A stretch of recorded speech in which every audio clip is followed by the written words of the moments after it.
Hi there, these comments are for FS. This is Michael from BetterTOEFLScores.com, and we have come to the end of the road.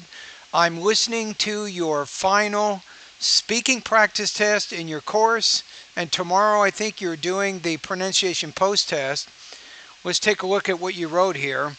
You say, Michael, please listen to evaluate score and provide feedback on my independent speaking. The question is, do you prefer to go to a near more expensive shop or to a far less expensive shop, and why? So you say, by the way, tomorrow would be my last day. I will send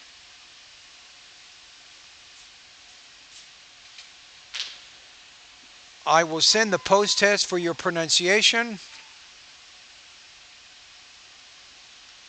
I can't thank you enough for this wonderful opportunity regardless of the result of the TOEFL test.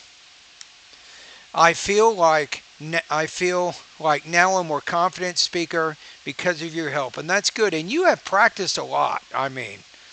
You're one of those students. Every day you're sending me speaking practice. So the more you practice, the more feedback you're going to get, the better you will improve in many areas: delivery, language use, and also topic development. All right, this is the practice test here. I have the independent speaking rubrics to accurately grade it. So let's get started.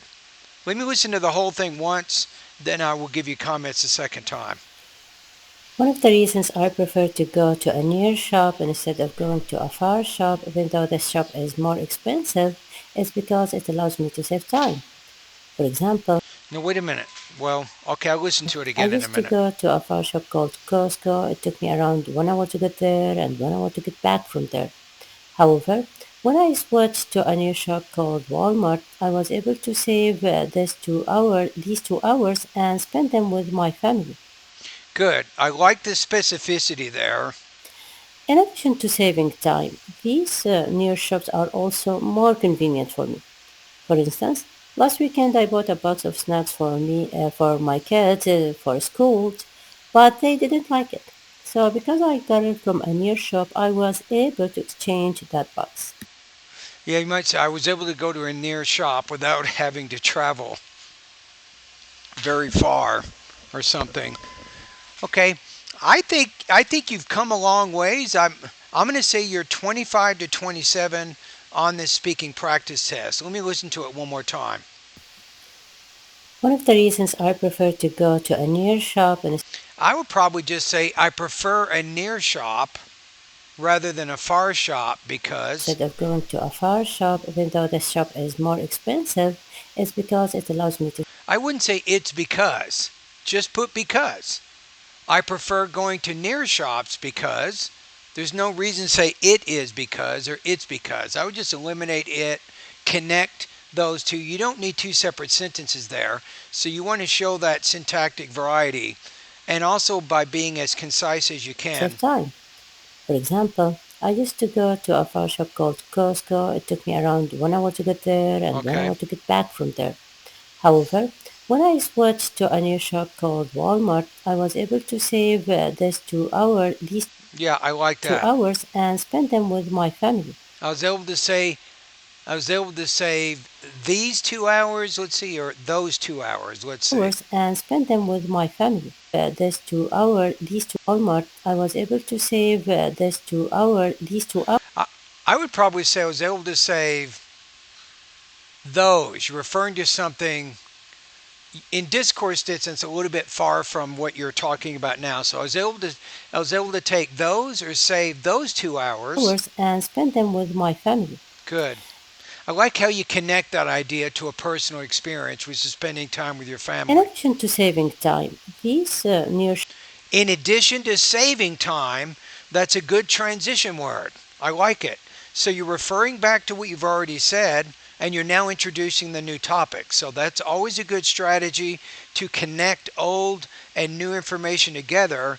That's going to help you here where it says response is sustained and sufficient. It is well developed and coherent. Relationship between ideas are clear. So that transition sentence there, it makes the ideas very clear. Previously you talked about saving time, you're now talking about a new idea. Hours and spend them with my family.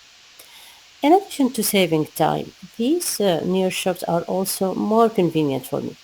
For instance, last weekend I Good. So you said they're also convenient in addition to you have two transition words to doubly connect what you're saying back to what you've already said. That's the art of cohesion, right? You're cohesively connecting things together there. You can never go wrong by being organized. And you're giving some specific detail in there. bought a box of snacks for me, for my kids, for school, but they didn't like it. So because I got it from a near shop, I was able to exchange that box. Good. But they didn't like it. Therefore, I had to take these back to the store, which wasn't very far away. Or how about it was conveniently located close to our house? Maybe say conveniently. That way you can tie that back to the topic of that second party response. So that's it. I like it. Now I'm going to say 25 to 27. I think that this practice test has a good chance of getting a score of 26. Anybody at YouTube, what do you guys think? Put your comments in the below the video. Do you believe at YouTube will this student get 26 based on what you just listened to? What do you guys think? I'm going to say it's possible. All right. Anyway, thank you, FS. It's been it's been great having you as a student. I admire your work ethic. You just keep at it. You keep practicing. So hang in there. Have a great day, and I look forward to listening to your post test tomorrow. So once you do that, what I'll do is I'll give you a final post test score, so you can kind of understand your intelligibility as it is right now, and I will tell you which areas, especially when it comes to pronunciation, which areas you want to continue to work on in the long term. And thank you very much.